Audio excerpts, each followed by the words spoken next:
Hi everyone, it's Jenny. Welcome to my channel. Thanks so much for joining me. So I've just come on, excuse my voice. I've been away for a couple of weeks. We went to France, so I thought I'd just come on with my cup of tea and say hello. I did schedule some posts while I was away. Please excuse the mess behind. I haven't had a chance to tidy up. So yeah, we went to France in our camper van and we got back yesterday and it was lovely at the beginning. Unfortunately, we had quite a few disasters. So on Tuesday, just gone, the camper van decided to give up and break down. So we had to call recovery. I mean, we've got good breakdown recovery, so we called recovery and they came and put it on the back of a truck, and we had to go to the garage with them to see what was wrong with it. So the first garage they took us to, and bear in mind it was between 35 and 43 degrees, so it was really hot. They couldn't comprehend the fact that, you know, the camper van was our home, so we had all our personal belongings in it. So I was worried about Daisy as well because she was with us. So they took us to the garage. We waited around for hours. They had a look at the van. They then decided that it wasn't something that they could fix and it needed to go to another garage. So by this time it was Tuesday early evening, and for anyone who knows France, between 12 and 2, that's their lunch break, it stops, so they don't do anything.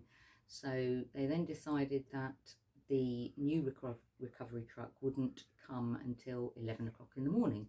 So the van was going to stay on the forecourt, and did we want to sleep in it on a garage forecourt? Well, no, we didn't.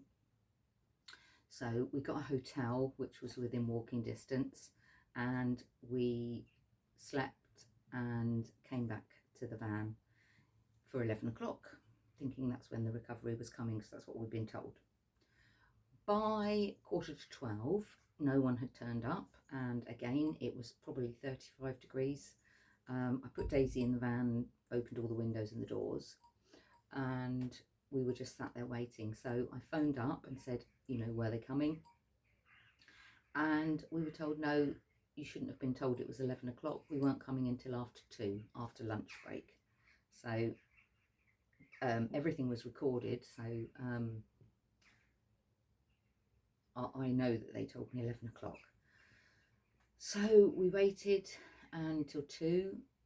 2 came and went, and I think by about just before 3 they turned up.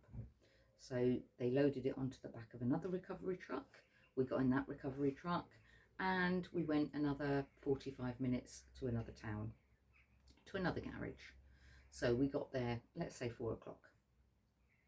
So we sat there, they took the van off, and they said to us, we're going to diagnose what the problem is, and we should have a diagnosis by 5 o'clock for you. So again, we're sitting there waiting. Well, you know, and I couldn't believe that no one even offered us a drink, water or anything.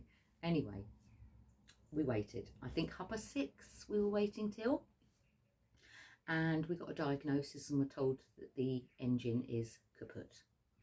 And so they liaised with our insurance company, and I think they said something along the lines of maybe up to 10,000 euros that they could fix it, possibly. So when we spoke to the insurance company, we said, no, let's just get the van home and we'll sort it out. French, it's much more expensive to have a vehicle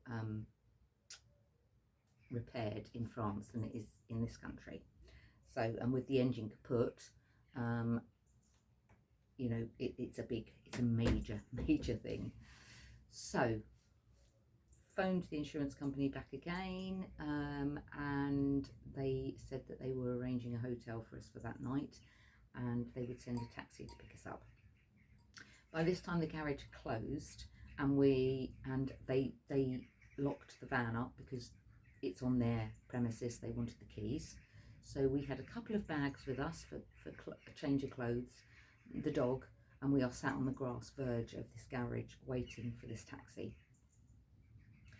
I phoned, I don't know how many times, 3 or 4 times. Is the taxi coming? Oh, we're trying to get you one, we're trying to get you one. By 9 o'clock at night, we were exhausted, all of us. And stress makes your pain worse. So I was just, just at the end of my tether. Anyway, eventually the taxi came, and that was probably about 10 o'clock at night or something. It was getting dark. And so the taxi was driving us to this hotel, of which we'd been given the information. We were about 20 minutes into the journey, and I thought, I think we're going the wrong way. So I got the taxi driver to stop and confirmed, and he said, oh no, this is where I'm taking you. And I said, no, that's not where we're going. We're supposed to be going somewhere else. So he then had to ring the insurance company, or I had to ring the insurance company, and we had to confirm. And yes, in fact, it was the wrong way. So we needed to go another 40 or 50 kilometres the other way. So I then had the manager of the hotel on the phone saying, are you coming? Yes, we were. Anyway, I think we got to the hotel by 11:30 at night. So we'd been waiting from 11 o'clock in the morning. So that's 12.5 hours.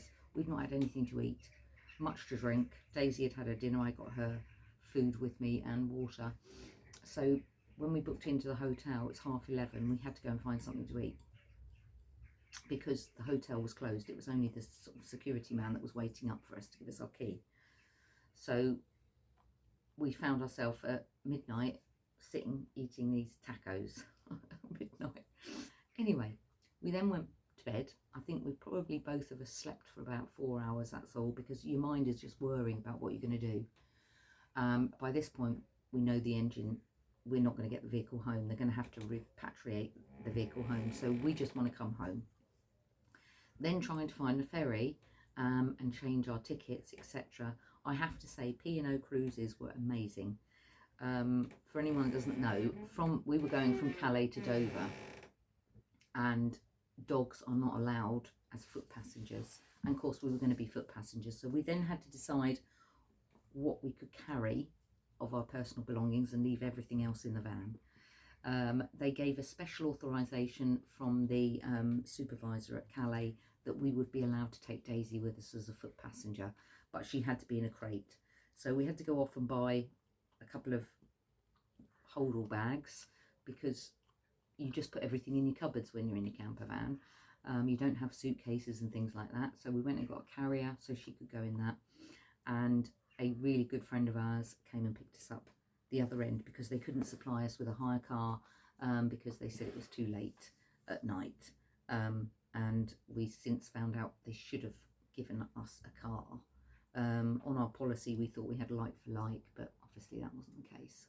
So we got back to the UK last night, probably, I'm not sure what time it was. By the time we got home and got in the door, etc., it was midnight. So yeah, we've now got to wait and see how long it takes for our vehicle to return to the UK. And the garage said that there was another vehicle, there was another English camper sat there, and that had been there for 3 weeks. So I don't know how long it's going to be. So it's a real shame, because, you know, we loved our holidays in our camper, but to me, it's really spoiled it, because it was totally out of our comfort zone. You know, we were not in control of what we could do, where we could go, etc. So yeah, so I'm going to take a few days. I will be back crafting in the next few days, I hope, but I'm just going to take a few days just to get myself back, reduce my pain threshold from the stress, and I haven't got any craft videos booked in at the moment, but rest assured I will be back. I just need to get my feet back on the ground again. Everyone's exhausted, and yeah, we've had to spend a lot of money to get us home. So and with all the expenses, etc.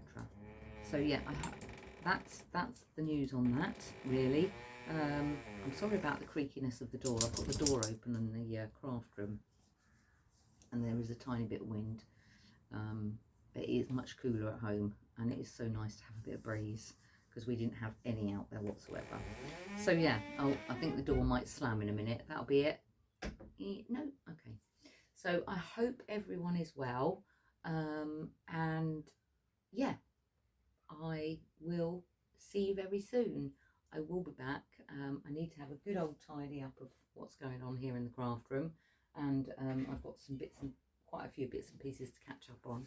So yeah, I hope everyone's well. Take care, and I will see you soon. Take care. Bye bye. Crafty hugs.